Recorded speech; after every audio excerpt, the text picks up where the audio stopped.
January 1942, the Nazis dominated most of Europe, and the Allies were still far too weak to invade the continent.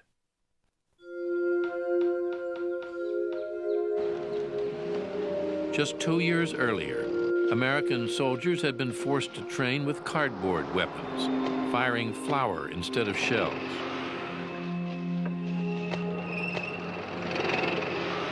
Roosevelt had done all he could to build up the country's defenses, but he still had a long way to go. There aren't even private companies that are making very many weapons. So he's got to take companies that are making girdles, that are making cars, that are making all sorts of other things, and change over their production to making weapons for war.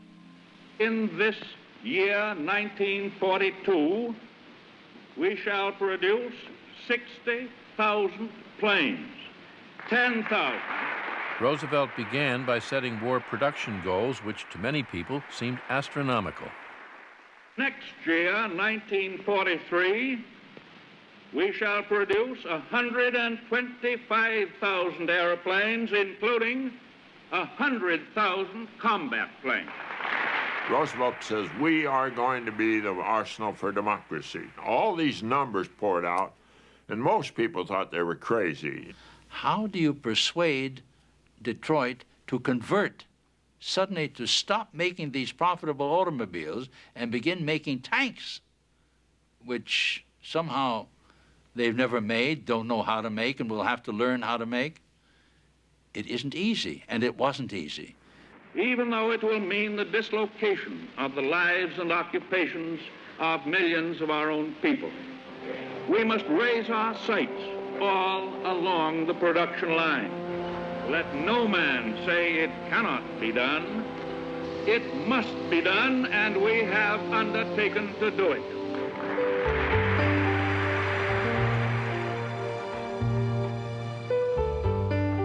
As America prepared for war, Roosevelt was determined to strike at the Nazis by invading across the English Channel as soon as possible. Churchill wanted to wait. American military planners were all for a cross-channel assault on Germany at the earliest possible moment. The British, in effect, said, we can't do it. We, being the Allies, can't do it. We don't have the landing craft, we don't have command of the air, we don't have control of the sea, and 42 is just too soon. And Roosevelt's counter-argument was, I have to show the American people that we're moving against Hitler. I've got to do something. And the something turned out to be Operation Torch, the invasion of North Africa.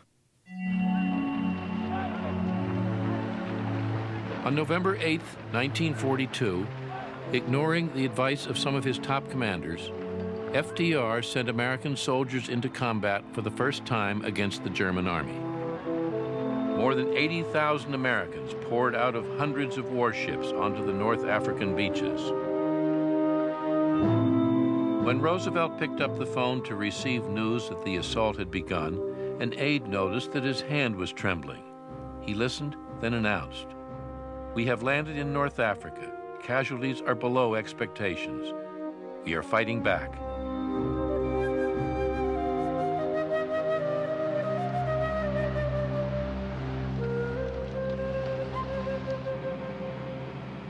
Two months later, Roosevelt again made a dangerous journey. This time, he flew to the North African battlefront.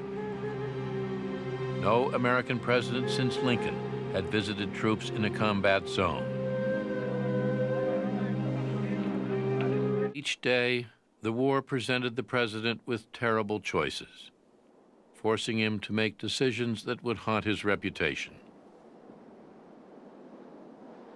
When he was advised to send to internment camps Americans whose only crime was their Japanese ancestry, he sent them. When news of the slaughter of Jews in the German death camps reached him, he felt he could take no special military steps to rescue them. When scientists recommended a weapon more terrible than any known to man, he secretly set them to work on the atomic bomb. Those closest to him would later say that Roosevelt had one overriding goal: winning the war.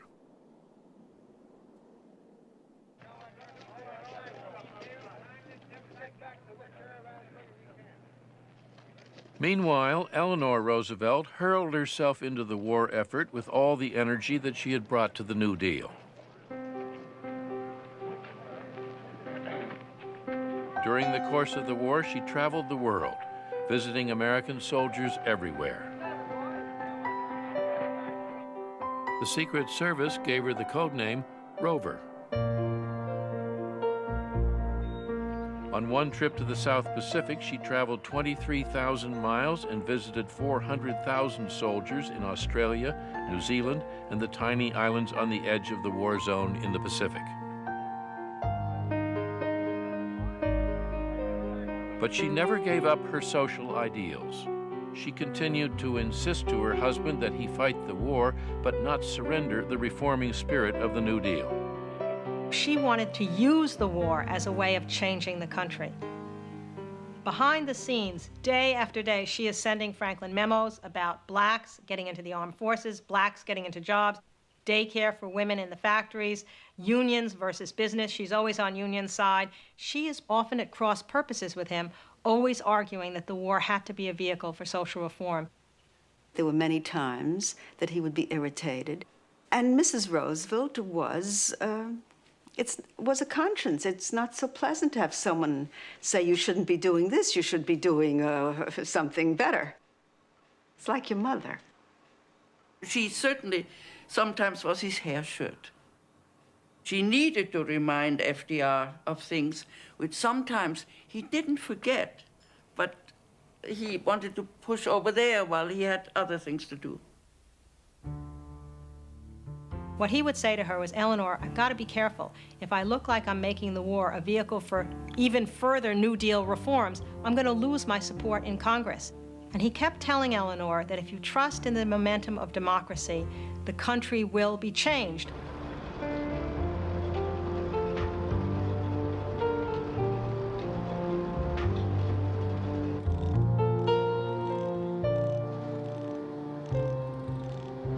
By the end of the war, the government had pumped $380 billion into the economy, more than 6 times the amount spent during all the New Deal years.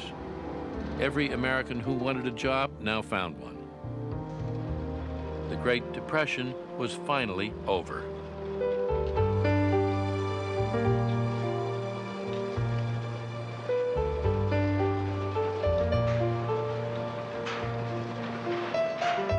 And with American factories pouring out weapons and supplies, the tide of war was slowly turning.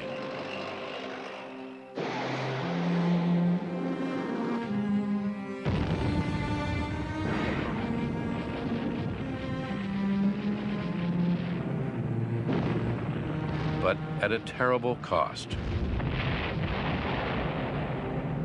For 2 years, American soldiers had been dying all over the world. At Bataan, Corregidor, Oran, Guadalcanal.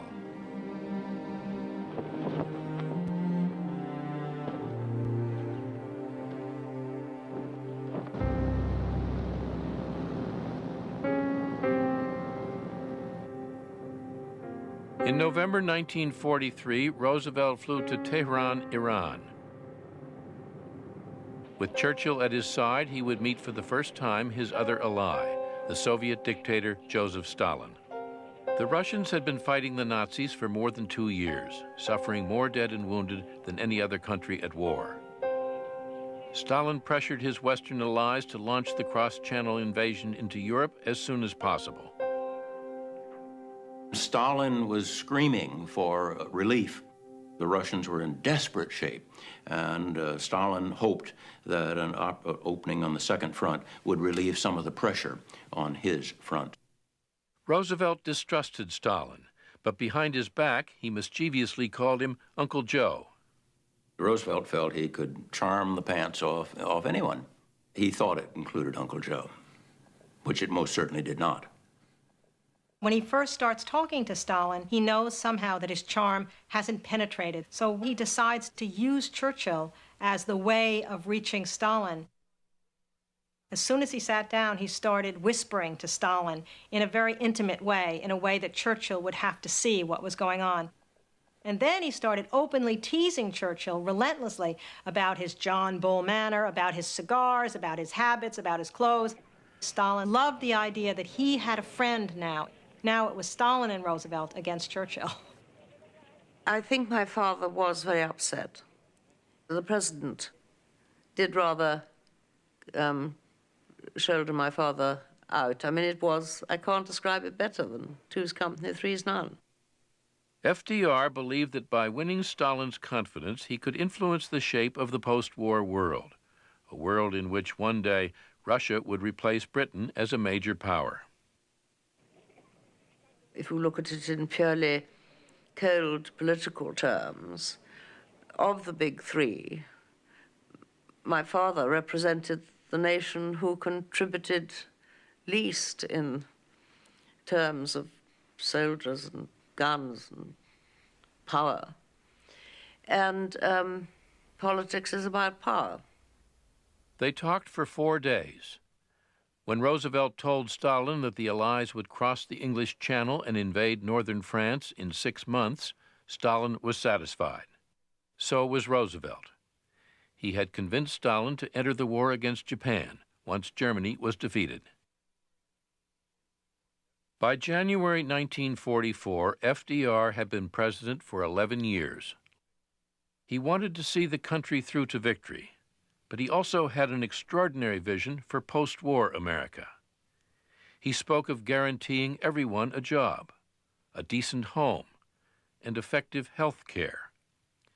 He insisted veterans get a free education and access to low-interest loans. He designed an international organization dedicated to peace, the United Nations. But the long, hard years in office were beginning to show. Although he was just 62 years old, his health had begun to fail. By